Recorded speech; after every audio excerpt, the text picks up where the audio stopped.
9 पर special transmission जीत की सोच में हूं आपका मेजबान हसन लियाकत। आज रावलपिंडी क्रिकेट स्टेडियम में पेशावर ज़ल्मी और मुल्तान सुल्तान के माबेन एक सनसनीखेज मुकाबला हुआ, जिसमें पेशावर ने पहले बैटिंग करते हुए 204 रन्स का हदफ बोर्ड पर लगाया और जीत के लिए 205 रन्स का हदफ दिया। उसमें बाबर आजम की 50 भी शामिल थी और साइम अयूब के बरकरफ्तार 40 रन थे। फिर पवल ने भी कुछ रन्स बनाए और आखिर में आके 12 रन आमिर जमाल के भी और 11 रन आसिफ अली के भी उसमें शामिल थे और हसीबुल्ला के वो 30-31 रन बिल्कुल आपको याद रखने चाहिए, जिन्होंने हारिस को रिप्लेस किया और आते ही कमाल खेला है। इसके जवाब में जब मुल्तान ने स्टार्ट किया तो स्टार्ट उनका बहुत ही ज़्यादा पॉजिटिव था। खुशदिल शाह को बैग पार्डन साइम अयूब को पहले ही ओवर में 14 रन लगा दिए रिजवान ने और उसके बाद से एक नए स्पिनर को आजमाया गया मेहरान मुमताज़ की सूरत में, जिन्होंने अपने डेब्यू पर कोई बाउंड्री नहीं खाई, 20 रन दिए, एक विकेट लिया, एक उनकी स्टंपिंग मिस हुई हसीबुल्ला से और एक कैच मिस हुआ सलमान इरशाद से। और इस तरह से मेहरान मुमताज़ ने वो प्रेशर बनाया। नवीन भी काफ़ी अच्छे लग रहे थे, लेकिन at the end of the day आप ये समझ सकते हैं कि जितने भी बॉलर्स थे वो महंगे ही हुए, चाहे वो सलमान इरशाद हूँ, नवीन हूँ या आमिर जमाल हूँ, क्योंकि इफ्तिखार ने बहुत ही अच्छे तरीके के साथ इनिंग्स को फिनिश करने की कोशिश की और सिर्फ 4 रन से ये मुकाबला अपने नाम करने में कामयाब हुई है पेशावर ज़ल्मी और that was a much needed win for Peshawar Zalmi. इस तमाम दर मैच के ऊपर डिस्कस करने के लिए आज स्टूडियो में हमारे साथ मौजूद हैं स्पोर्ट्स जर्नलिस्ट जनाब अबू बकर bin Talat sahab. Sir thank you very much for joining us. उनके साथ मौजूद हैं साबिक test cricketer world record holder जनाब Hasan Raza sahab. Sir thank you very much. Sir आज जो है वो पेशावर ज़ल्मी ने जो टूर्नामेंट की टॉपर टीम थी मुल्तान सुल्तान, उनको शिकस्त दे दी और आप दूसरे अल्फाज में ये भी कह सकते हैं कि बाबर आजम ने मोहम्मद रिजवान को शिकस्त दे दी। बिल्कुल नो डाउट, बड़ा ज़बरदस्त मैच हुआ और जिस तरह से आपने स्टैट्स बता दिए सारे इनिंग्स के, मगर स्टैट्स जो है वो इफ्तिखार पर जाके फिनिश हो जाते हैं। जिस तरह से उन्होंने थ्रिल डाली थी, हाई वोल्टेज मैच ऐसा होता है कि जब क्राउड आ रहा है तो वो एंटरटेनमेंट भी मिल रही है, चौके छक्कों की बारिश हो रही है, 120 बॉलें होती हैं, उसमें आपको पता होता है पावर प्ले 6 ओवर का वो इंपॉर्टेंट होता है। 6 ओवर के बाद जब इनिंग शुरू होती है तो वहाँ पर प्लेटफॉर्म एक प्लेयर को मिलता है और उसको जो है बॉल्स इतनी कम मिलती हैं, उसमें आप जब 6 और छक्के और चौके लगाएं तो वहाँ पर लगता है कि कोई बैट्समैन जो आके कोई मेरिकल कर सकता है, कुछ अपनी स्किल्स का मुजाहरा कर सकता है। तो वो स्किल्स नजर आई इफ्तिखार की। 27 बॉलों पर 60 रन किए उन्होंने। अप एंड डाउन मैच जा रहा था बीच में, मगर अगेन वही कि बाबर आजम ने पिछले मैच में पिंडी में पहला मैच हुआ था तो उसमें टॉस जीत के पहले बॉलिंग का फैसला किया, यहाँ पर बैटिंग का फैसला किया पहले, और यही उनका था कि पेशावर ज़ल्मी के हाईएस्ट रन भी इस पिच पे यहाँ ग्राउंड पे हो चुके हैं, 242 रन हुए थे। अगेन सक्सेसफुल रहे। आज ट्रेंड थोड़ा चेंज किया उन्होंने, कैप्टनसी अगेन उनकी नज़र आ रही थी और आमिर जमाल जैसे बॉलर्स, सलमान इरशाद जैसे बॉलर्स स्किल का मुजाहरा कर रहे थे। मगर जब इफ्तिखार और जॉर्डन का बैट और उसकी पार्टनरशिप लगी हुई थी तो वहाँ लग रहा था कि मैच हाथों से निकलेगा, मगर फिर भी ये टी20 का चार्म है, यही फॉर्मेट है, ऐसे हाई स्कोरिंग मैचेस होंगे और एंड तक जाएंगे। तो मेरा मतलब है टी20 की सक्सेस यही नजर आती है क्रिकेट में। अच्छा, एक तरफ हम देखें तो रिजवान का बल्ला नहीं चला, लेकिन पूरे मुल्तान सुल्तान का बल्ला चल गया, लेकिन दूसरी तरफ पेशावर का तब ही बैटिंग चलती है जब रिजवान का बल्ला बाबर आजम का बल्ला चलता है। और आज बाबर आजम एक बार फिर 50 बनाने में कामयाब हुए। साइम अयूब ने भी अच्छी क्रिकेट खेली है। सो कहीं ना कहीं ज़्यादा डिपेंड करती है बाबर आजम पे पेशावर ज़ल्मी।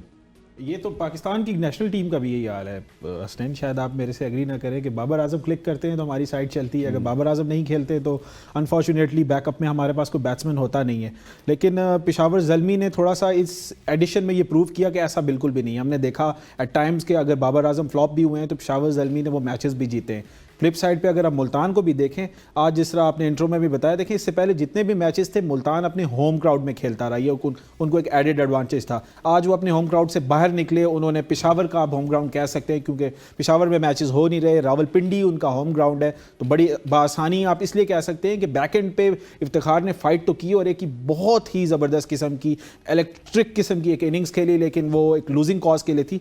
उसके बावजूद आई स्टिल बिलीव के मुल्तान सुल्तान क्योंकि टेबल पे टॉप कर रहे हैं, उनको हराना और बड़े कंफर्ट जोन से हराना पेशावर ज़ल्मी के लिए एक बड़ा ही मोरल बूस्टिंग होगा।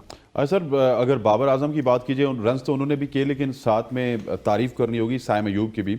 आज उनकी जो 46 रन की इनिंग्स थी वो बड़ी बरकरफ्तार थी और बड़ी अच्छी गेंदों पे शॉट्स लगाते हुए नजर आए साइम अयूब। देखिए शॉर्ट सिलेक्शन होती है और जो बाबर आजम जैसे कैप्टन पाकिस्तान टीम के भी और फ्रेंचाइज के कैप्टन भी हैं, वो कॉन्फिडेंस दे रहे हैं उनको। या तो अटैक में देखें, आपसे बॉलिंग भी करवाते हैं। पिछले मैच में इस्लामाबाद के अगेंस्ट देखें एलिस खेल को उन्होंने बोल्ड किया और कॉन्फिडेंस दिया। फिर फील्डिंग में एक टर्निंग पॉइंट ऐसा है कि जहाँ उन्होंने आज कैच भी छोड़ा, और कैच भी किसका छोड़ा, इफ्तिखार का कैच छोड़ा है, शॉट डीप फाइन लेग पे। तो कैचेस विन द मैचेस, अगर वो कैच पकड़ लेते तो मैच और जल्दी खत्म होता। 4 रन से जो जीते हैं पेशावर ज़ल्मी, यही चीज़ थी कि आप ऐसे क्रूशल टाइम पे ऐसे इफ्तिखार जैसे प्लेयर्स जब सेट खेल रहे होंगे उनके कैचेस छोड़ेंगे तो वहाँ पर टर्निंग पॉइंट कहीं ना कहीं आपको चेंज नजर आएगा। अदरवाइज सामे भी हो जाए, वो खेल रहे हैं, आउटस्टैंडिंग खेले हैं नो डाउट, थोड़ा सा जल्दी करके सामा पे बैक टू बैक 1 ओवर में उन्होंने 2 छक्के लगाए थे सामा को, लॉन्ग ऑन की तरफ, मिड ऑन की तरफ। मगर फिर भी जब 30-40 रन हो जाए, किसी यंग प्लेयर जब कोई खेल रहा होता है तो वो फिर अपने फ्लो में खेलता रहता है कंसिस्टेंट। थोड़ा सा उसको एक्सपीरियंस से सब्र करना चाहिए कि अगला ओवर भी मुझे वहाँ से मिलेगा। एक तरफ जगह अच्छा बॉलर आ रहा है उसको रिस्पेक्ट दें, दूसरे ओवर से भी एंड करें आप, एंड को चेज करें कि अगर अच्छा कोई दूसरे एंड से बॉलर लगा तो उसको अटैक करूँ मैं। तो सामा को वो मौका नहीं मिला बीच में और फिर वो सामा मीर की गेम पे आउट हुए। वहाँ से बैक टू बैक पावल भी आउट हो गए और मिडिल में बीच में कोई जम के खेल नहीं सका। आज जो है राजा साहब प्रेजेंटेशन कर रहे हैं माशाल्लाह से, रमीज हसन राजा साहब वापस आ गए। सर वो भी अगर आ गए, आमिर स्टेल भाई भी आ गए, काफी लोग आ गए सारे बीपीएल से। सारे आ गए बीपीएल से वापस, जो है ना छुट्टी मिली है सबको। सर अगर हसीबुल्ला की बात की जाए तो आज ये बहुत बड़ा चेंज था, क्योंकि हारिस को एक सेंसेशन समझा जाता है अभी भी पेशावर में, लेकिन हारिस उस तरह से क्लिक नहीं कर रहे। उनकी ऑफ द फील्ड एक्टिविटीज़ थोड़ा सा ज़्यादा बढ़ गई हैं। पिक्चर्स लगाना, मैं बांग्लादेश जा रहा था, वहाँ से वापस बुलाया गया, फलां, लेकिन अपार्ट फ्रॉम डैट हसीबुल्ला की आज की इनिंग्स बहुत ही अच्छी थी, लेकिन इमेच्योर शॉट खेल के आउट हुए। अगर वहाँ पे वो खड़े रहते तो शायद वो आज निस सेंचुरी भी दाग देते।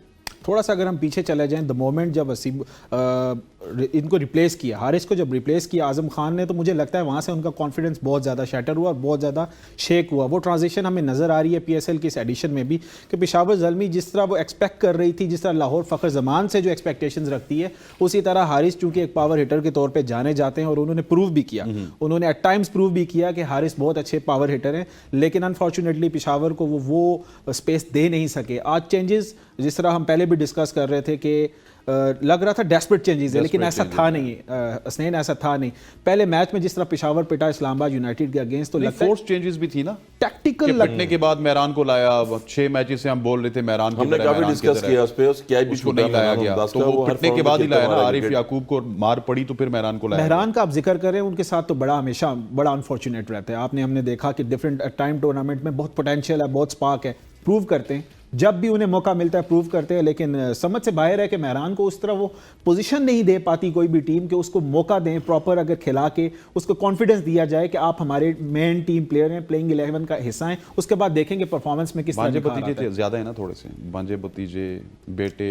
चलें भाई, बड़े भाई होने के नाते भी कोई भांजे भतीजा है जिसका शफकत दूसरों पे करते हैं, इन पे भी कर लें अगर, तो शायद ये भी खेल जाएं। और अच्छी बात है कि प्लेयर जब खेलता है, जैसे कोयटा में उस्मान तारिक देखें आप, कॉन्फिडेंस दिया, उन्होंने 2 आउट किए 16 रन देके। कॉन्फिडेंस किसी प्लेयर को आप देंगे तो फिर उसको मौका मिलेगा, और आज मौका मिल गया।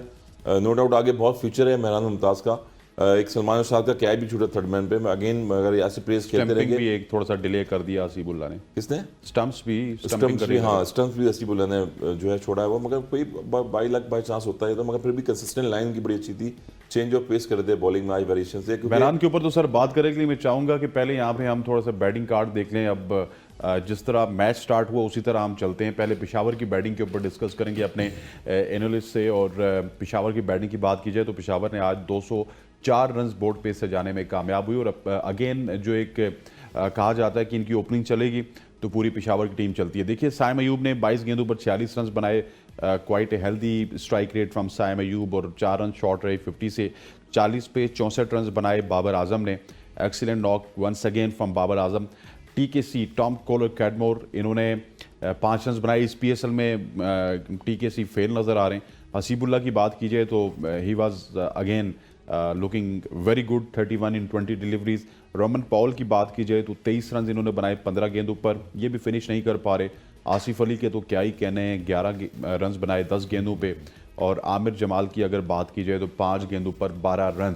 सो सर ये अगर बैटिंग लाइनअप सारी देखी जाए जी, तो मुझे इस बैटिंग लाइनअप में टीकेसी की समझ नहीं आती पहले, फिर पॉवेल भी उस तरह फिनिश नहीं कर पाते। लेकिन देखें हमारा अपना प्लेयर है आसिफ अली, तो वो क्या कर रहे हैं, मतलब वो सिर्फ कैचिंग करने के लिए आते हैं। आज तो बड़े अच्छे कैच कर दिए, शायद अगली जो है वो मैच के लिए शायद इनकी कैचेस की बुनियाद पे इनको खिला दिया जाए। उनकी लैकिंग में भी है वो, ऐसे देखें सारे मैचेस खेल रहे हैं। अच्छा, आप क्या कहते हैं, बाबर आजम उनको पसंद करते हैं इसलिए तो वो खेल भी रहे हैं। आप देखें इसलिए बैटिंग में भी आते हैं। ये नोट कीजिएगा जी, हसन रजा साहब कह रहे हैं कि बाबर आजम अगर सपोर्ट ना करें तो आसिफ अली मैच नहीं खेल सकते। बिल्कुल नहीं खेल सकते, बिल्कुल मैं गारंटी से कहता हूँ, क्योंकि उनको कॉन्फिडेंस दिया जा रहा है। बाबर आजम कहते हैं कि मैच में कुछ भी कर सकता है। 500 छक्कों की प्रैक्टिस की हुई है, 200 छक्कों की प्रैक्टिस की हुई है, 150 तो रोज मारते हैं। 150 तो रोज छक्के मारते हैं, मगर अब देख लें कब मारेंगे। खुशदिल शाह भी खेले, आज देख लिया आपने, टर्निंग पॉइंट था, वहाँ पर उनको मौका मिला था। आज 6 ओवर बाकी थे, ऑलमोस्ट 5 ओवर जब वो क्रीज पे आए थे, तो वहाँ भी जाके अपनी पोजीशन को वो मुस्तकम कर सकते थे। मगर मैंने पहले भी बताया कि वर्ल्ड कप आ रहा है तो आपको परफॉर्मेंसेस देनी पड़ेंगी। आप एशिया कप खेल गए, वर्ल्ड कप खेल गए, क्रिकेट में डे बाय डे इंप्रूवमेंट चाहिए आपको, आपका ग्राफ नीचे नहीं आना चाहिए फिर। अच्छा sir, your views on Asif Ali, मतलब आज मैं देख रहा था कि वो हर बॉल को छक्के की तरफ लेके जा रहे थे और वो भी स्लॉग मारने की कोशिश कर रहे थे, और पिछले 4-5 साल से आसिफ अली उस तरह से बदल नहीं सके। जब रिफ्लेक्सेस अच्छे थे तो छक्के सही लगाते थे, लेकिन अब पता नहीं आसिफ अली क्या करना चाहते हैं। एट सम एक्सटेंट मैं हसन भाई की बात से बिल्कुल एग्री करूंगा। अब नेशनल टीम में भी देखें, बहुत ज़्यादा मौके उनको दिए गए, back to back flop scenes उनके हमें नजर आए। यहाँ पर भी अगर शायद बाबर आजम की जगह कोई और कैप्टन हो तो मुझे नहीं लगता कि जिस तरह की उनकी फॉर्म चल रही है, आसिफ अली को उन्होंने अडॉप्ट करना था प्लेइंग 11 में। और साथ ही जिस तरह की आपने स्लॉगिंग का जिक्र किया, बिल्कुल वो टेनिस वाला टच मुझे उनमें नजर आ रहा होता है, टेप बॉल वाला। एग्जैक्टली टेप बॉल वाला, बिल्कुल आपने ठीक कहा। और अगर यही मेरिट है और अगर यही क्राइटेरिया, तो फिर तो मुझे लगता है कि खुर्रम चकवाल और तैमूर मिर्जा बहुत अच्छे हिटर हो सकते हैं। क्या कहने हैं सर, क्या कहने हैं कि बात तो अच्छी की है, बात अच्छी की कि है, अगर आपने मगर- छक्के ही लगाने तो एक आध प्लेयर उधर से एडजस्ट कर ले, फाद मियां चन्नू को, खुरम चकवाल को, नहीं, तैमूर वो मिर्जा बेचारे, को। वो खुद बेचारे जो हैं वो उसके नाकामियों का शिकार हो चुके हैं। पाकिस्तान क्रिकेट बोर्ड से भी फर्स्ट क्लास के ट्रायलों पे ये प्लेयर आ चुके हैं। सर खुरम चकवाल ने अभी 16 गेंदों पे 34 रन बनाए हुए एसपीएल में सर। बड़ी मुश्किल से वो नजरों में टेप बॉल में आए तो वो लीग उनको खिला दी। वो पहले हार्ड बॉल खेलते थे शुरू में, ये उसके बाद उनको मौका नहीं मिला, जिस तरह से बच्चों को स्ट्रीट में मौका नहीं मिलता खेलने का, एसोसिएशन में, ग्राउंडों में हार्ड बॉल का। तो अब तो उनकी एज भी खैर चली गई, मगर फिर भी ये कि उनको मौका मिल रहा है, कहने के वो क्रिकेट खेल रहे होते हैं प्लेयर्स। ठीक हो गया जी। Let's have a look at the bowling card of Multan Sultan, और उसके ऊपर तो बात करनी है, क्योंकि मुल्तान सुल्तान के बहुत से सुपरस्टार बॉलर्स ऐसे हैं जो कि हमारे कुछ दोस्त कह रहे थे कि इनको एकदम से टीम में लाया जाए, हारिस रऊफ को निकाला जाए। हारिस रऊफ वैसे भी निकले हुए जिस तरह की उनकी परफॉर्मेंसेज है, लेकिन मैंने यही कहा था इस प्लेटफॉर्म से कि थोड़ा सा सब्र कीजिए। ये देखिए जी, the superstar of Multan Sultan, and right now he is the honour of Hanif Mohammad cap, I think, या फजल महमूद कैप। 3 ओवर्स में 40 रन दिए हैं मोहम्मद अली ने। विले की बात की जाए तो 4 ओवर्स में 36 रन, ठीक है, सारे मार खा रहे थे तो इन्होंने भी खा दी, इन्होंने कहा मैं भी खा लेता हूँ। इफ्तिखार साहब जिन्होंने 60 रन बनाए, इन्होंने 1 ओवर में 12 रन दिए।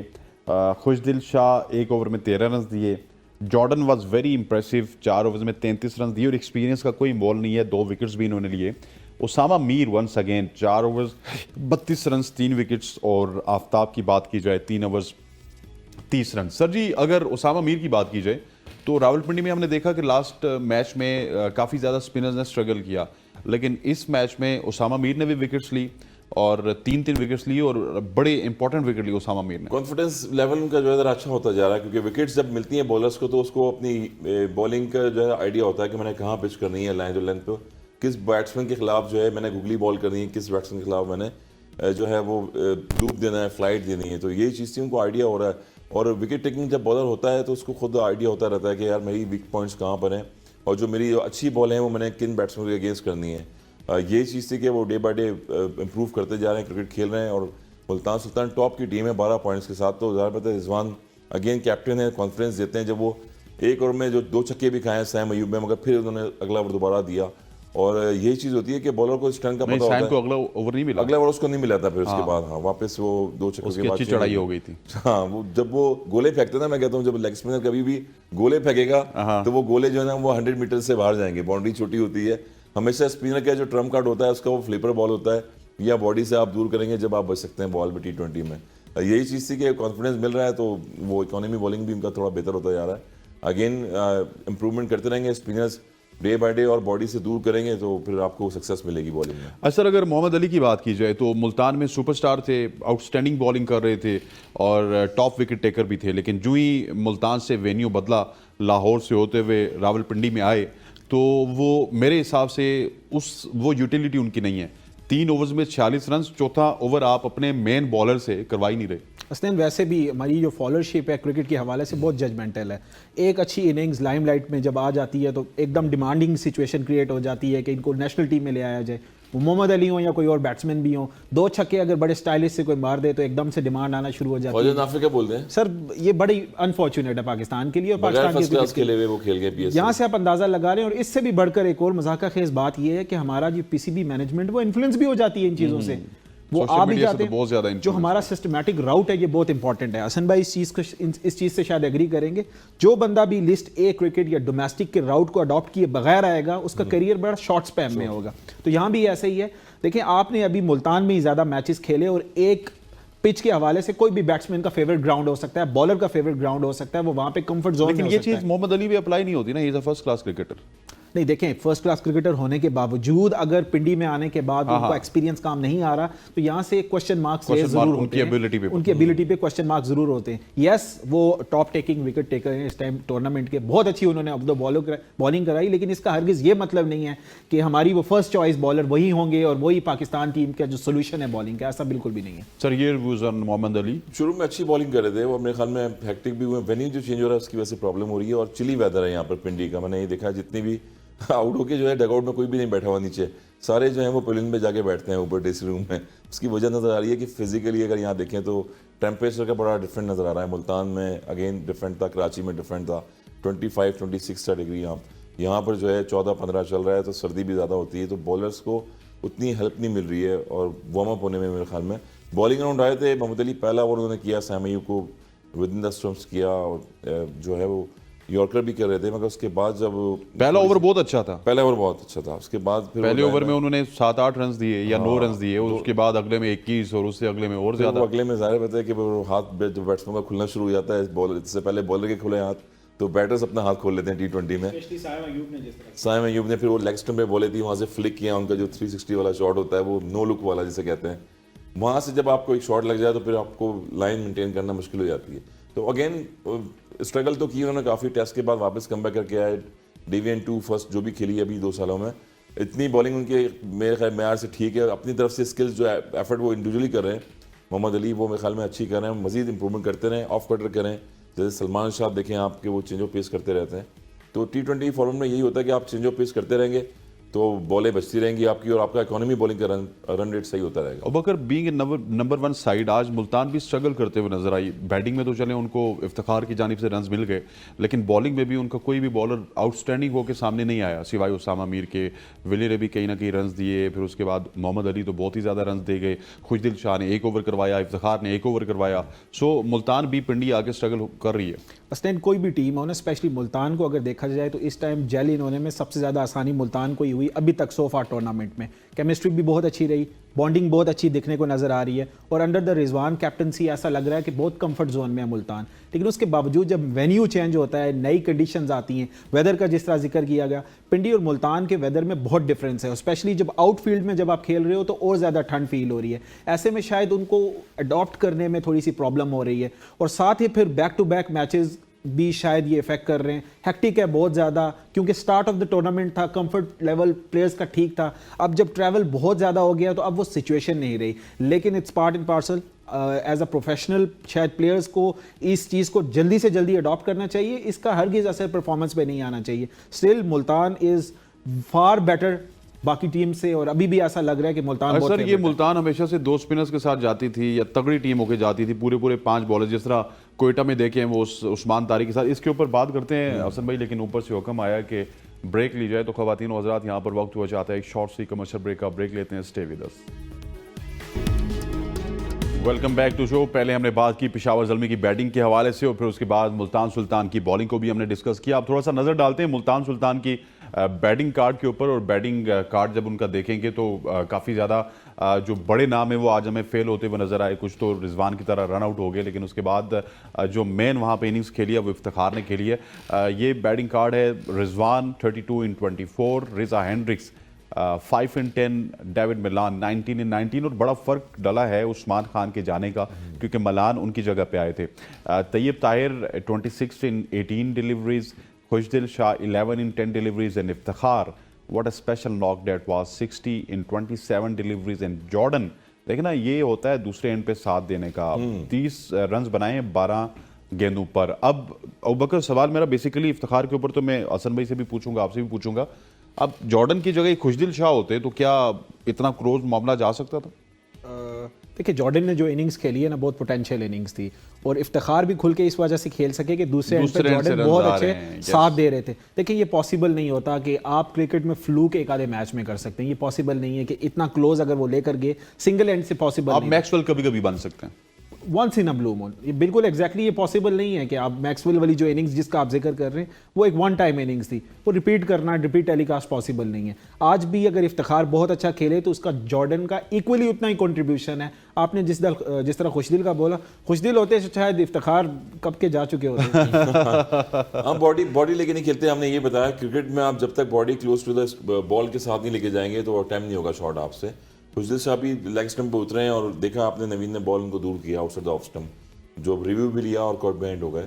हमेशा क्रिकेट में ये होता है कि जब आप जॉर्डन इसीलिए ball to Khushdil ball Shah खेल की लेते हैं टेक्निक में आप रोशनी डालेंगे, उनके टेक्निकली क्या मिस्टेक्स हैं, किस वजह से वो पाकिस्तान टीम से बाहर हुए, और जिस तरह की उनकी परफॉर्मेंस है, अगर दोस्ती यारी ना हो, रिजवान के वो करीबी ना हो, उसी सूबे के ना हो, उनके जानने वाले ना हो, तो मेरे ख्याल है इस टीम में भी उनकी जगह नहीं बनती। सच्ची बात देखिए करें। जगह नहीं बनती, मगर बॉलिंग में आप जगह बना रहे हैं। उनसे 3-4 कैचेस भी छूटे थे, अप्रिशिएट कर रहे थे जाके टीम के कैप्टन। बॉलिंग में आज एक ओवर में 13 रन दिए एक उन्होंने। और में उससे पहले 3 और भी किए थे, 4 और भी करवाए थे आपने उनसे। फिर बैटिंग में आज तो मेरे ख्याल में जितने भी मैच, लेकिन ये वजह क्या है, इनका हाथ एक जगह पे आके लॉक हो जाता है। देखिए लॉक इसलिए हो जाता है कि वो लेफ्ट हैंडर हैं और लेफ्ट हैंडर में हमेशा कोशिश ये होती है कि मिड विकेट पे ज़्यादा शॉट खेलें, अनलेस के बॉल उनके कॉरिडोर में आए इस तरफ लेग स्टंप पे। मगर बॉलर रेडी रहते हैं सर, T20 एक में। डीप मिड विकेट है इनकी, तो मिड विकेट के ऊपर नहीं पहुंचती। मगर नहीं पहुंचती तो वही बात है कि शॉट को खेलना पड़ेगा, एग्जीक्यूट करना पड़ेगा ना। ये आपके ट्रेनर्स हैं, आपके कोचिंग स्टाफ होता अगर है। 6 साल से उनको नहीं पता आपको- तो फिर कब पता चलेगा सर? बस वो अब रिजवान की मेहरबानी है, आप बताएं ना, टीम की मेहरबानी है। जो होते हैं लैकिंग डिसलैकिंग, आपको पता है जो प्लेयर खिला रहे होते हैं, प्लेयर को किस तरह खिलाना है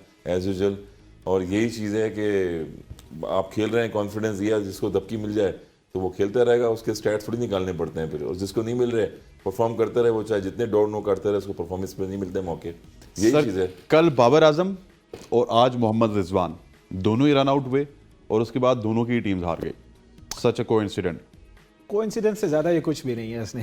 देखिए बैक टू बैक किसी भी प्लेयर के लिए ये इतना आसान नहीं होता कि बैक टू बैक परफॉर्मेंसेज रहें। उसको कॉप अप किया आज, जिस तरह आपने देखा 130 is a very good strike rate, not bad at all. लेकिन then again on the other hand जब साइम अयूब जिस रेशियो नहीं, से मैं खेल रहे थे- बात ये कर रहा हूँ कि रिजवान की भी देखे ना कि वो रन आउट हुए, उनकी टीम भी हार गई, और कल बाबर रन आउट हुए तो उनकी टीम भी हार देखिए गई। ये इटसेल्फ एक चांसेस भी होते हैं कि बाकी प्लेयर्स के लिए अपॉर्चुनिटीज भी होती हैं कि अगर और बाबर T20 out में हो एक गया- रन आउट हो जाए और इस तरह के कैलिबर का प्लेयर रन आउट हो जाए तो फिर तो यू आर नो। लेकिन दोनों में डिफरेंस ये है कि बाबर बिल्कुल स्टार्ट पे आउट हो गए, रिजवान एडजस्ट होने के बाद आउट हुए। तो मुझे ऐसा लगता है कि रिजवान का जो आउट होना था वो ज्यादा नुकसान पहुंचा गया मुल्तान को। थोड़ा सा बॉल भी क्लोज था। वो बॉलर बैक ड्राइव पे जब जाते हैं आप तो फॉलो थ्रू में अक्सर बैट्समैन जो है खेलते हैं और स्क्वायर पे बॉल गिरता है तो वो समझते हैं शायद वहाँ पर वो रनिंग में पहुंच जाएंगे। तो जब गए तो आमिर जमाल एनर्जेटिक हैं बिल्कुल, नो डाउट। उन्होंने बस थ्रो करी, डायरेक्ट स्टंप पे लगी और टर्निंग पॉइंट था वो बीच में। सर आज पिंडी के ग्राउंड में ये अबू बकर भी वहीं पे थे और हम भी वहीं पे थे, बल्कि जब एंड का पार्ट आया तो हम वहाँ पे नहीं थे। चाचा चाचा के नारे लग रहे थे और हर तरफ चाचा चाचा इफ्तिखार, चाचा इफ्तिखार। और आज चाचा ने चाचा चाचा ऐसे ही 27 गेंदों पे 60 रन मार दिए। चाचा चाचा ऐसे ही लोग बोलते रहेंगे, चाचा चाचा करके वो ऐसे ही खेलते रहेंगे एग्रेशन से। और एग्रेशन देखा आपने बहुत ज्यादा उनमें आ गया, क्योंकि जब कंसंट्रेशन होती है ना वो आपकी और बॉल पे सर रहती अभी है। तो वो भतीजों से खेल रहे हैं कि आप पोतों से भी खेलेंगे? बिल्कुल खेल क्योंकि सकते हैं। साथ तो उनके सारे ही अगर भतीजे होते पाकिस्तान हैं। क्रिकेट में 24 करोड़ की आवाम में आपके पास कोई ऐसा बैटर मिल ही नहीं रहा कॉम्पिटिटिव में, तो फिर ये खेलते रहेंगे 1-2 साल मजीद और ये खेलेंगे। ये 3 तो साल कह रहे हैं निकाल कि सकते हैं। मैं तो चाहता हूं कि अभी मलिक साहब वापस वर्ल्ड कप में आए। वापस आए वर्ल्ड कप में, कैसे आए? परफॉर्मेंस दे के आएंगे? अगर आ देखिए सकते हैं स्नेन, तो आई एम मलिक स्टिल साहब ऑफ द आ ओपिनियन के चौथे नंबर पे, 5वें नंबर पे मलिक के अलावा पूरे पाकिस्तान में आई कैन बिलीव कि इस टाइम हमारे पास बैट्समैन कोई भी नहीं है। हर बंदा ओपनर खेलना चाह गए। रहा कामरान इकबाल को भी बुला लें फिर दोबारा आप वापस। है। सर मलिक की फिटनेस और कामरान उमर अकमल को की बुला fitness में लें, बहुत शोएब फर्क है। मकसूद को बुला लें। शेख मकसूद को बुला लें आप, जो सेकंड इंतजाम मुल्क आप कहते थे। देखिए कि जिस तरह वो- इफ्तिखार की अगर आपने एज ब्रैकेट को अगर आपने देखना है, लेकिन as far as this performance is concern, this fitness is concern, तो व्हाई नॉट, क्यों नहीं आप खेल सकते? लेकिन मेरा ख्याल है कि इतनी impactful Abu Bakar, to be frankly speaking ना, शोएब मलिक की जहां तक बात की जाए तो उनके बल्ले से रीसेंट पास में परफॉर्मेंस नहीं आई। फिटनेस बहुत आला है, 1-2 ओवर भी आपको दे सकते हैं, लेकिन मेरा ख्याल है कि उनको ये प्रूव करने के लिए इस पीएसएल के बाकी माना मैचेस में कोई 60-70 करने होंगे अच्छे स्ट्राइक रेट के साथ, एटलीस्ट 130 के मैं साथ। आपकी बात से 100% एग्री करता हूँ हसनैन, और इसी को कैरी करूंगा। इट्स नॉट अबाउट कि मतलब शोएब मलिक को ही आपने लेकर जाना है, लेकिन ओवर द पास्ट ईयर्स अगर हम देखें ना, उसके बाद हम कोई एक उनकी जगह रिप्लेसमेंट नहीं तैयार कर सके। कोई ऐसा कंक्रीट बैट्समैन नहीं तैयार हो पाया कि जो चौथे नंबर पे, 5वें नंबर पे स्पेशलाइज्ड बैट्समैन अपने आप को कहला सके।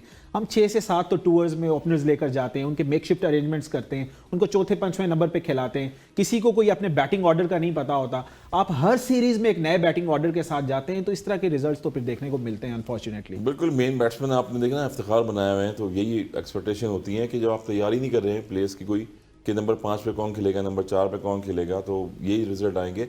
अपने स्किल से खेल रहे हैं। इफ्तिखार की हम बात कर रहे हैं कि चाचू चाचू लोग आप कह रहे हैं, क्यों कह रहे हैं मैं ये बता रहा हूँ कि उन्होंने जो प्रीवियस अपनी जो डोमेस्टिक लेवल पे खेला होता ना क्रिकेट, वो यहाँ पर गेन कर रहा है, वो एक्सपीरियंस यहाँ पर शो कर रहे हैं T20 में अपना वो, और जो कि किसी प्लेयर्स ने पाकिस्तान में ये फॉर्मेट नहीं खेला होता। डायरेक्ट सैम अयूब और जितने प्लेयर्स यंग प्लेयर खेले हैं, फ़हीम अशरफ वगैरह आए, हैदर अली आए, आसिफ आए, इन्होंने इतनी ज़्यादा डोमेस्टिक पाकिस्तान में नहीं खेली हुई, T20 फॉर्मेट ज़्यादा खेला हुआ है। और यही वजह है कि जो शॉट्स वो खेल रहे हैं, नवीन को देखें अच्छी बॉल की, सलमान शाह को देखें मिडिल ऑफ द बैट जो शॉट्स खेले हैं, लॉन्ग ऑन पे खेल रहे हैं। मैं वही बात कर रहा हूँ, विंडर ड्यूसन को आप देखें, गोरे खेलते हैं ऐसे, रिजा हेनरिक को देखें वो खेल रहे हैं, बाबर आजम आउटस्टैंडिंग क्रिकेट खेलते हैं। शुरू में जाके देखें तो आप टारगेट लॉन्ग ऑन की तरफ करते हैं। जो भी बड़ा प्लेयर होता है सक्सेसफुल, जिसने अपना होमवर्क किया होता है बैटिंग में, बॉल को किस तरह मारनी है, हिट करनी है, तो सामने टारगेट करता है। और यही चीज़ थी कि इफ्तिखार की क्वालिटी नजर आई, तो इसलिए चाचू चाचू उनको बोलते रहेंगे, एग्रेशन लोग दिखाते रहेंगे, तो वो ऐसे परफॉर्म करते सर, आज मोहसिन नकवी साहब ने जो प्लेयर्स के साथ मीटिंग की उसमें उन्होंने बड़ी बात की, खेल के ऊपर तवज्जो देने की बात की, विनिंग की बात की, और फिर ये कहा कि एफर्ट नज़र आनी चाहिए, जीत हो ना हो वो अलग बात है। उसके बाद उन्होंने करप्शन के ऊपर भी बहुत सारी बातें की, करप्शन को किस तरह रोकना है, क्या करना है। सो आज की मीटिंग कोई फ्रूटफुल होगी, कुछ रिजल्ट प्रोड्यूस करेगी? एक फॉर्मेलिटी थी स्नेहन, एक कर्टेसी थी कि इंट्रोडक्टरी मीटिंग। एग्जैक्टली, बिल्कुल आपने ठीक पॉइंट आउट किया। एक इंट्रोडक्शन था, मोहसिन नकवी ने जेल इन होना था प्लेयर्स के साथ, लेकिन शुक्र है, एक चीज़ क्रेडिट दें कि किसी प्लेयर का गलत नाम नहीं लिया उन्होंने। बिल्कुल एग्जैक्टली बाबर आजम को बाबर आजम ही बुलाया। हमारे यहाँ तो यहाँ ऐसी सिचुएशन भी देखने को मिली कि नाम गलत बोल दिए जाते हैं, प्लेयर्स का पता नहीं होता किससे मिल रहा हूँ। लेकिन एटलीस्ट आप एक ऑप्टिमिस्टिक होना चाहिए, let's hope for the best और गिव हिम सम टाइम। हम थोड़ा सा उनको टाइम देने के बाद उनकी परफॉर्मेंस को जज करते हैं, उन पर क्रिटिसाइज भी करेंगे। Fair enough. अच्छा जी, चलते हैं थोड़ा सा बॉलिंग कार्ड के ऊपर नज़र डालते हैं पेशावर ज़ल्मी के। और पेशावर ज़ल्मी ने आज मेहरान मुमताज़ को खिलाया, जो कि काफ़ी हद तक उनके लिए काम आए। फिर नवीन उलग भी पहले 3 ओवर्स तक तो बड़े शानदार रहे, आमिर जमाल भी, और सलमान इरशाद ने आखिरी ओवर में 21 रन बचा के जो उन्होंने रन ज़्यादा दिए थे ना, वो सारा कुछ दो दिया। साइम अयूब जी जो कि स्टार बॉलर बना दिए थे बाबर आजम ने, 1 ओवर में 14 रन दिए और 14 की इकॉनमी इनकी रही। वुड ने 4 ओवर्स में 44 रन दिए। Would was also very expensive. Mehran Mumtaz top notch bowler, 4 overs में 10 डॉट्स के साथ 20 रन दिए, 1 विकेट हासिल की मेहरान मुमताज़ ने। When we talk about Naveen Ulhaq, 4 overs 32 run, 1 wicket इन्होंने दिया। फिर जमाल की बात की जाए तो आखिरी ओवर नवीन और जमाल का अगर बुरा ना होता तो जमाल और नवीन बड़े स्पेशल थे। जमाल ने 4 ओवर्स में 36 रन दिए, 2 विकेट हासिल किए।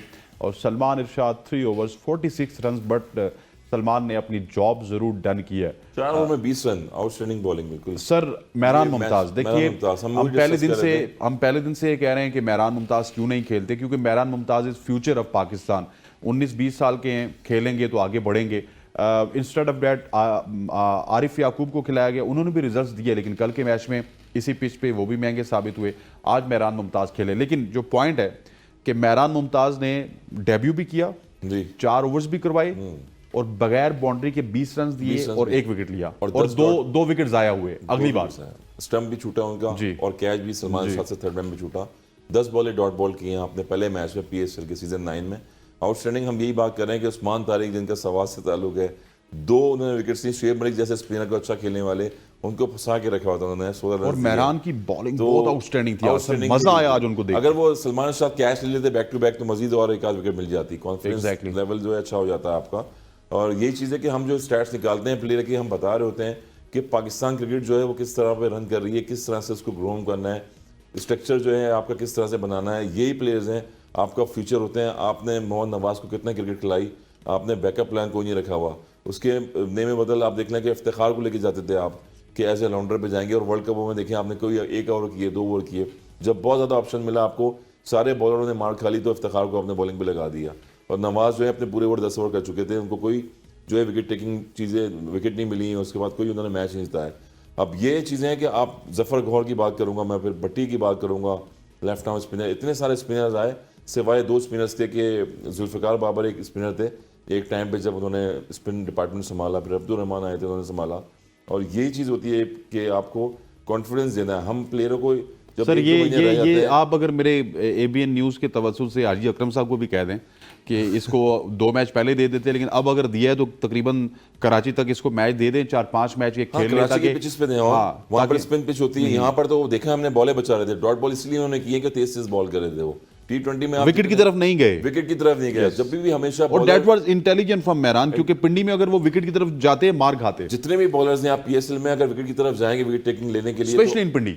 इन पिंडी और फ्लैट ट्रैक के मैंने पहले ही बताया था कि वेन्यू चेंज हुआ था, यहाँ पर सरफेस बड़ा हार्ड रहता है, यहाँ पर लो बाउंस ज़्यादा नहीं आता जिस तरह कराची में आ रहा था बॉल। तो यही चीज़ थी कि फ्लैट पिचेस होता है जहाँ पर आपको बॉल मिलती है वहाँ हिट करते हैं आप।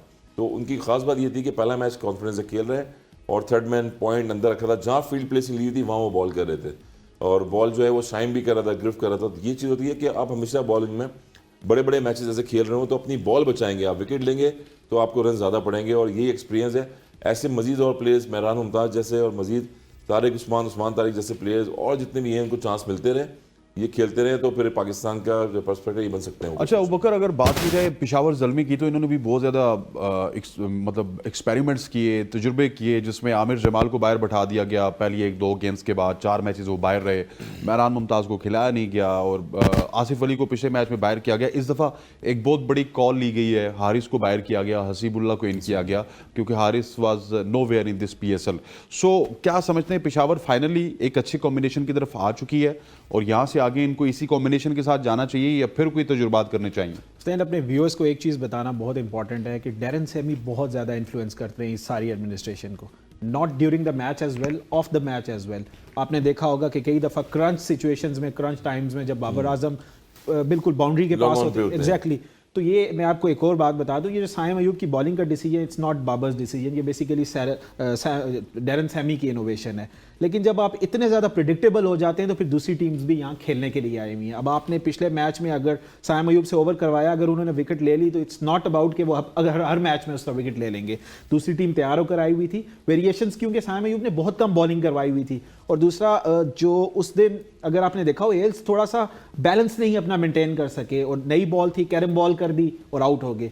तो यही वही बात है कि अब पेशावर ज़ल्मी को चाहिए कि बहुत ज़्यादा एक्सपेरिमेंट्स करने की गुंजाइश उनके पास नहीं है। जब वापस उन्होंने कराची जाना है तो चूंकि अब वाइंडिंग सिचुएशन की तरफ जा रहा है और बिल्कुल डेप्थ की तरफ हमारा ये टूर्नामेंट जा रहा है, तो अब क्रंच सिचुएशंस आएगी। हमने पहले भी देखा बहुत अच्छी विनिंग स्ट्रीक के साथ जा रही होती है मुल्तान सुल्तान, इस्लामाबाद भी आ गई है बीच में एग्जैक्टली अभी line में। जो ही नॉकआउट स्टेजेस आती हैं तो वहां पे शफल स्टार्ट हो जाता है और वो टाइम होता है जो टीम अपने आप को संभाल पाएगी वही जो है विनिंग। जितने स्टिल से मैच खेले मुल्तान ने, आज उनके लिए झटका है मैच के लिए। बिल्कुल तो सही। जाहिर बात है कॉम्बिनेशन आपका, फिर उस्मान का आपने बताया फर्क पड़ेगा, उस्मान जो है बैटिंग में नहीं आए। असल भाई आज आप कौन सी टीम के साथ थे? मैं कोटा के साथ हूँ इस दफा, नहीं, आज कौन सी टीम के साथ थे? मुल्तान के साथ थे आज ना? मैं मुल्तान के साथ तभी बहुत डाउन है, क्यों खुल के नहीं बोल रहे? क्या है? खुल के क्यों नहीं बोला? बोला तो था मैंने आज तो कल। बहुत डीले पड़े हुए हैं, हाँ, इस तरह डीले लगता है कि पड़ा कोई गम में है आप। यार मैं गम में नहीं हूँ, बस मैं गम में इसलिए हूँ कि बस अच्छा जो है ना वो कराची का रिजल्ट भी अच्छा है, यहाँ का तो अच्छा रिजल्ट आया। गम में इसलिए हूँ कि लोगों को बड़ी मुश्किलात हो रही हैं। हमने देखा सोशल मीडिया पे भी ग्राउंड तक पहुँच नहीं पा रहे हैं लोग, कराची वाले जो थे वहाँ तक नहीं पहुँच पाए और लोग कह रहे हैं क्राउड क्यों नहीं आ रहा ग्राउंड में, और लोग कह रहे हैं आधा रास्ता छोड़ के हम चले चलिए गए सर, stadium असल में से। यहाँ पे ना फौरी पिंडी में crowd आ रहा है तौर पे हम ब्रेक लेते हैं। आप थोड़ा सा मूड अच्छा करें, कोई मसला नहीं। पेशावर भी अपनी टीम है, ख़वातीन औज़ात। यहाँ पर वक्त हुआ चाहता है एक शॉर्ट सी कमर्शियल ब्रेक का। Stay with us. Welcome back to show में हम बात कर रहे थे पेशावर ज़ल्मी और मुल्तान सुल्तान के मैच के हवाले से। उसकी मैच समरी भी देखेंगे और उसके बाद स्ट्रेट अवे मैच समरी पर नज़र डालने के बाद हम अगले 2 मैचेस के हवाले से बात करेंगे। कल रावलपिंडी में डबल हेडर है। पहला मैच खेला जाएगा Quetta Gladiators versus Karachi Kings का और दूसरा Islamabad United versus Lahore Qalandars. Let's have a look at the match summary. Peshawar Zalmi put 204 for 5. Babar Azam was top scorer with 64 runs in 40 deliveries and Saim Ayoub 40 runs बनाने में कामयाब हुए 22 गेंदों पर। When we talk about bowling of Multan Sultan, Osama Mir was excellent, 3 for 32 in 4 overs and Jordan 2 for 33 in 4 overs. Multan Sultan put 200 runs for the loss of 5 wickets और Iftikhar top scorer है 60 in 27 deliveries and Jamal की अगर बात की जाए पेशावर की जानिब से 2 for 36 in 4 overs and Mehran Mumtaz 1 for 20 in 4 overs। Peshawar Zalmi 1 by 4 runs। अच्छा जी, यहाँ पे थोड़ा सा मेरा ख्याल है सारे ही किस्से ऐसे हैं जो कि हम तमाम कर चुके हैं, तो मैच समरी इस वजह से देखते हैं कि कुछ रह गया हो तो अपने एनालिस्ट से पूछ लें। तो स्ट्रेट अवे मैं डिस्कशन पहले स्टार्ट करूंगा, एक एक सवाल लेते हैं और उसके बाद हम हेड टू हेड रिकॉर्ड भी देखेंगे और फिर देखेंगे कि सवाल मैच हो रहे हैं जवाबात के साथ या नहीं। सर कल मुकाबला बड़ा क्रूशल है कराची किंग्स के लिए, क्योंकि आज हमने देखा दूसरा मुकाबला हार चुकी है मुल्तान सुल्तान, और अब एक लग्जरी ज़रूर है कोयटा के पास भी कि अगर वो 2 हार जाते हैं तो कोई इशू नहीं है उनके लिए, लेकिन अगर वो जीत जाते हैं तो फिर मुल्तान को उनको पहुंचना होगा, क्योंकि अभी तक कोयटा सिर्फ एक ही मुकाबला हारा है। तो कल बड़ा क्रूशल है कराची के लिए भी, अगर कराची हारती है तो फिर उनके चांसेस काफ़ी कम हो जाएंगे और टॉप यही 4 टीमें रहेंगी। तो कल के मुकाबले को कैसे देख रहे हैं?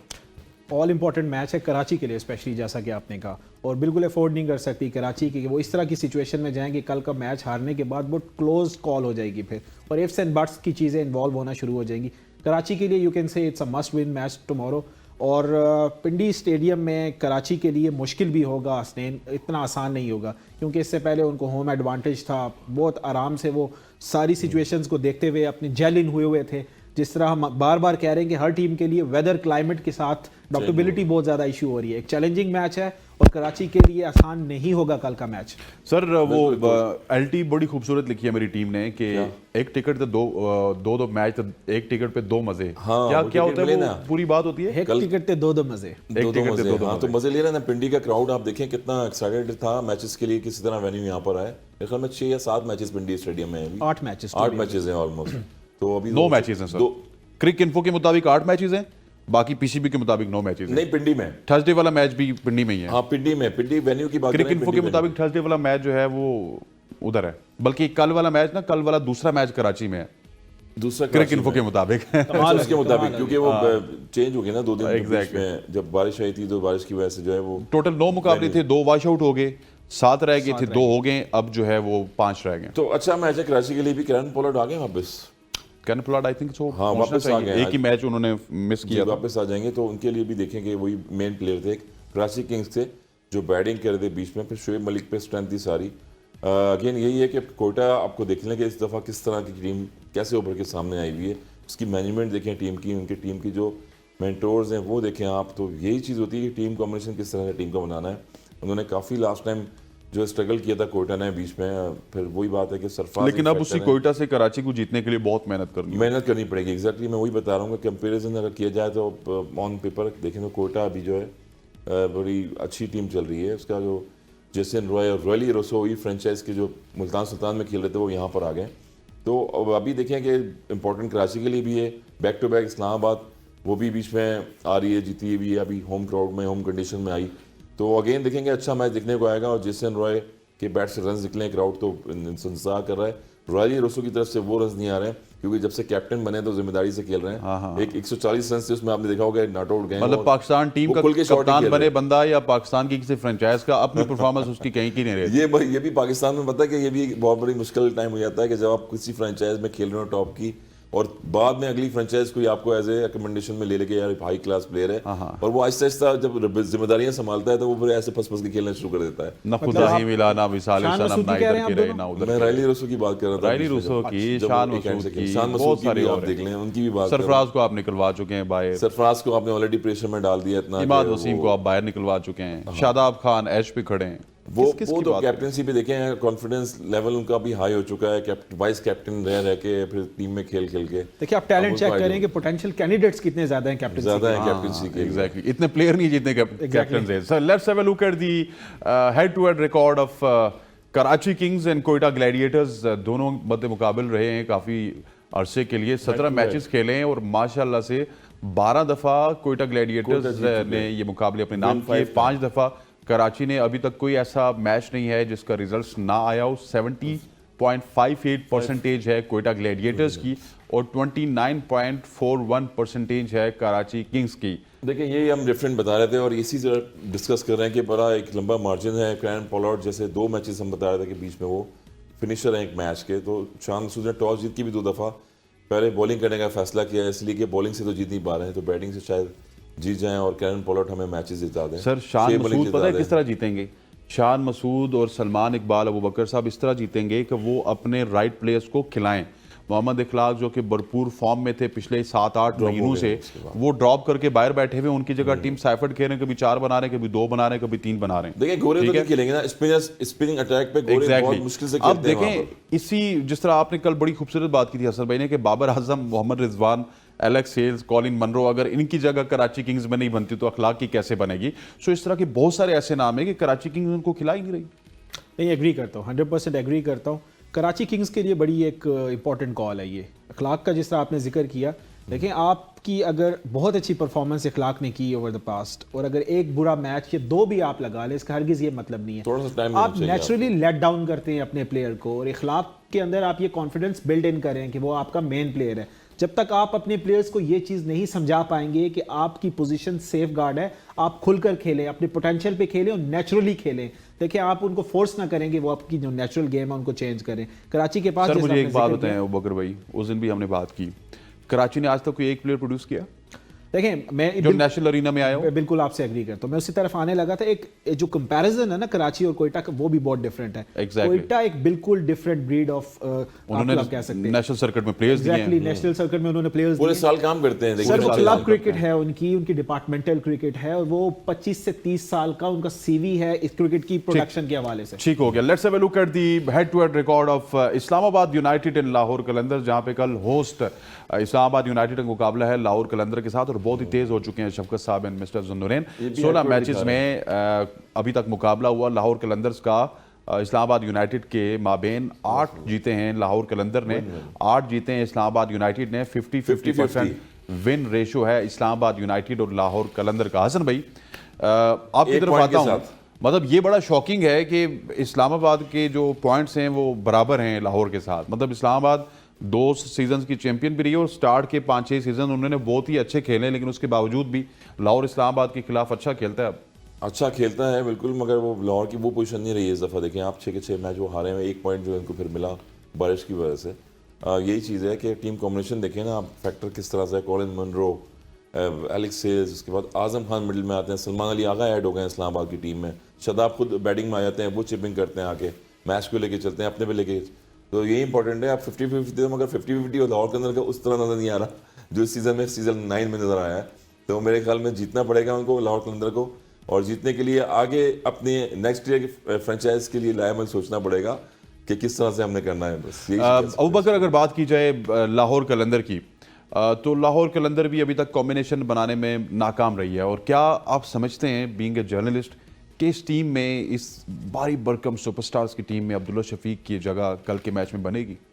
कल ऐसा लग रहा है कि अब्दुल्ला शफीक को खिलाया जाएगा, और अगर आप क्योंकि अब पानी सर से गुजर चुका है अभी ना। रह कौन रह गया? आप बिल्कुल ठीक कह रहे हैं। लेकिन एक और चीज़ बड़ी इंपॉर्टेंट है हसनैन, कि लाहौर कलंदर्स वो वाहिद टीम है कल जिसके ऊपर बर्डन बहुत कम होगा। They have nothing to lose, almost they are out of the tournament. अगर इक्वेशन पे बात लाहौर कलंदर जिस जमाने में अच्छी टीम भी होती थी तो वो उनके पास नथिंग टू लूज वाला एटीट्यूड होता है। डगआउट में अगर देखें तो इतने सारे प्लेयर बैठे हुए हैं इनके पास, पूरे टैलेंट एंड प्रोग्राम इनके पास होता है। कितने प्लेयर, ताहिर बेग कहाँ गए जब शुरू में आए असल थे? में ये भी एक बड़ा क्वेश्चन मार्क होता है जब आप इतने ज्यादा स्टारडम्स क्रिएट कर लेते हैं, गठे कर लेते हैं, तो आपके लिए प्लेइंग 11 और कॉम्बिनेशन क्रिएट करना बड़ा मुश्किल हो जाता है। आपके बैलेंस यार, क्रिएट करना होता कौन से स्टार्स हैं लाहौर में, जरा मुझे बताइएगा बैटिंग में। है। आपके कैप्टन से उनके स्टार नहीं, I am talking about bowling ना, you are talking about bowling, I am talking about batting. एक स्टार बता दें।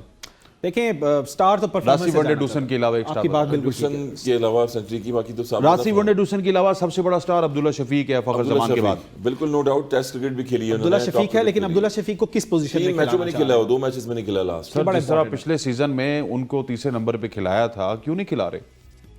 देखें वनडे डूसन की जैसा आपने जिक्र किया, वो सेटल्ड है नंबर 3 पे। ये आप फॉर श्योर मैं आपको उनको ओपनर खिला लें, 1, 2 और 3 पे वो नहीं अब्दुल्ला changing शफीक को रहेंगे। ओपनर खिला लें, पाकिस्तान के लिए लाहौर ओपनिंग कलंदर्स करते से रहे। शाहब ज़्यादा फरहान तो टॉप पे खेल रहे हैं ना, उनको बीच में लाहौर फरहान भी कलंदर्स की जो मैनेजमेंट है, they are not willing to change 1, 2 एंड 3। ये मैं आपको बिल्कुल आपको ऑनेस्टली से बता सकता हूँ। अच्छा, अब्दुल्ला साहब ज्यादा शफीक को फरहान force भी उनकी करें। लाइकिंग में आ गए माशाल्लाह से। देखें वो आ गए हैं, उनको उन्होंने मौका दिया और उन्होंने परफॉर्म भी किया एक आधी तो आपको गुड बुक में आ गए। आपको विगो डाले शाले मिलेंगे उनको भी। तो अब इस तरह की सिचुएशन है कि अब्दुल्ला नहीं, टीम शफीक ने जीती भी अगर नहीं, इस खेला दफा है, नहीं मिलेंगे उनको। हाँ? टीम नहीं जीती है इस दफा। हाँ ये भी है। असल में क्या समझते हैं कल लाहौर और इस्लामाबाद के मैच में क्या कुछ होने वाला है? इधर मैच से तो अब देखिए, शाहीन शाह तो कर रहे हैं एफर्ट थ्रू, मगर टीम कॉम्बिनेशन में देखा कि राशिद खान गए, इसके बाद वो टीम, जबकि player one day Dussen south African player हैं, आउटस्टैंडिंग उन्होंने सेंचुरी की थी। पाकिस्तान से नसीम गया तो पाकिस्तान की टीम बैठ गई, और लाहौर से राशिद खान गया तो लाहौर की टीम बैठ गई। एक फैक्टर आपका फखर जमान देखिए मतलब कि ना, बाकी 10 के 10 नूरे ही हैं। बस वाकई आप चेंज ऑफ पेस कर रहे हैं, एक मैच में दूसरा खिला रहे हैं, दूसरे मैच में तीसरा खिला रहे हैं। तो यही प्रॉब्लम है, यही प्रॉब्लम क्रिएट हुई है। डायरेक्टर साहब हेड कोच कह लेंगे आकिब जावेद भाई को, जो भी अब साथ स्टडीज उन्होंने बनाई हुई थी, जबकि पास में देखें तो एबी डिविलियर्स बड़े बड़े नाम इस फ्रेंचाइज से आए हुए थे, बेन डंग जैसे प्लेयर उन्होंने सेंचुरी करके क्रिस गेल आए इसी गेल आए। क्रिस गेल आए हुए थे, मगर अब नामों में टीम तो नहीं चलती। अब तो आपको एग्जाम्पल शो करना पड़ता है, क्रिकेट में टीम का कॉम्बिनेशन बनाना मैकोलम पड़ता इसी है। टीम में थे। बहुत सारे प्लेयर्स ऐसे थे। अगेन कल का मैच इंपॉर्टेंट है, मगर होम क्राउड में पहला मैच जीते हुए इस्लामाबाद, तो आप 50-50 था, मगर अभी सीजन 9 में 50-50 जो है वो अपर हैंड जो है इस्लामाबाद का ही ज्यादातर against ठीक हो गया। Islamabad. Let's have a look at the points table जी। आज पेशावर जीत गई है, तो डेफिनेटली पेशावर ने कल जो उनसे पोजीशन छीन ली थी इस्लामाबाद यूनाइटेड ने, उस पर वापस कब्जा कर लिया। लेकिन कल अगर इस्लामाबाद यूनाइटेड वापस जीतती है तो वापस ये ऊपर नीचे वाला गेम जो है चलता रहेगा। और ये देखिए जी पॉइंट्स टेबल, मुल्तान सुल्तान अब 2 मैच हार चुकी है, 12 पॉइंट्स के साथ पहले नंबर पे है, 8 मैच खेल चुकी है और तकरीबन 1 मैच मुल्तान सुल्तान का बाकी है। 9 मैचेस होते हैं ना टोटल हर टीम के, 1 मैच मुल्तान सुल्तान का बाकी है। कोयटा ग्लैडिएटर्स ने 6 मैचेस खेले, 9 पॉइंट्स के साथ दूसरे नंबर पे है। कोयटा के पास बहुत ही फेयर इनफ चांस है कि यहाँ से ऊपर आ सकते हैं। पेशावर ज़ल्मी ने 8 मैच खेले हैं और ये 9 पॉइंट्स के साथ तीसरे नंबर पे हैं। इस्लामाबाद यूनाइटेड ने 1 मैच कम खेला है पेशावर ज़ल्मी से, इनके पास भी चांस है कि ऊपर आ सकते हैं। बाकी सारे मैचेस जीत के इनके पास 7 पॉइंट्स हैं। कराची किंग्स के पास 4 पॉइंट्स हैं और रेस्ट ऑफ द 4 मैचेस अगर कराची किंग्स जीत जाए तो वो टफ टाइम दे सकती है इस्लामाबाद पे भी और अच्छा कराची में से किसी को भी। और लाहौर कलंदर के साथ अगर मैं समझता हूँ कि ई लिख दिया जाए कि ये एलिमिनेटेड हो चुकी हैं, ये यहाँ से बाहर हो चुकी है, जिस तरह ऊपर क्यू लिखते हैं तो नीचे वाली को ई लिख दिया जाए तो ज़्यादा बेहतर रहेगा। हसन भाई आपका बहुत बहुत शुक्रिया, thank you very much for joining us. Abu Bakar आपका बहुत बहुत शुक्रिया। और ख़वातीन व हज़रात, आज के प्रोग्राम में हमने डिस्कस किया 2 मैचेस जो कल होने उनको भी, और इससे पहले हमने आज के एक सनसनीखेज मुकाबला जो कि पेशावर ज़ल्मी और मुल्तान सुल्तान के माबेन खेला गया उसके ऊपर भी डिस्कशन की। और मेरा ख्याल है कि आज जितने क्लोज मार्जिन से जाके पेशावर ज़ल्मी हारी है, इतना क्लोज मार्जिन जीती है, इतना क्लोज मार्जिन से उनको जीतना नहीं चाहिए था। कोई मार्जिन 30, 40, 50 रन का होना चाहिए था, लेकिन बाबर आजम में किस्मत ही ऐसी पाई है, क्लोज जीतते हैं, क्लोज हारते हैं। मुझे और मेरी पूरी प्रोटेक्शन टीम को इजाज़त दीजिए। अल्लाह हाफ़िज़।